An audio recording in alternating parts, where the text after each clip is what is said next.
Ik heb deze fabriek onlangs aangekocht. En ik vind het een heel mooi karakteristieke bouw en ik zie er een hele grote mogelijkheden in. Het oud melkfabriek Huister Noord in Oud-Waard is verkocht. Op dit stuit is het sluiten in verband met de ontdekking van een drugslab, maar toch gaat ondernemer Derwin Roffel zijn eegvallen litten op het gebouw en de wenning. Wij hier vlak in de buurt en ik vond het altijd al een mooi pand dat ik het al hier. Ik zit al een langere tijd een keer en ik had er al eens vaker even naar schoon.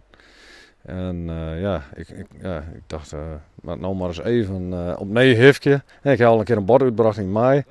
En nou toch maar eens even hier, met wat er hier al gebeurd is, of we toch naar het binnen komen kunnen. En dat lukte.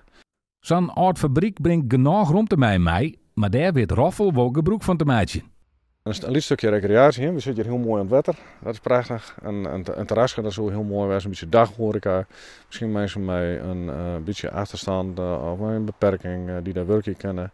Dat lijkt me heel mooi. Wijnen gedeeltelijk. Nou, dan komen we al een heel eind. Ik ken al je hele mooie wilde ideeën hebben, dat heb ik vaak wel. Maar wel echt in overleg, in overeenstemming. En ook met de buurt. Dat is toch wel belangrijk om net te zien. Hoe krijg je dat voor elkaar? Dat elke het goed vindt. Burgemeester Johannes Kramer van Noord-East-Friesland had kwartelijk besloten om het gebouw voor een jaar te sluiten in verband met de opiumwet.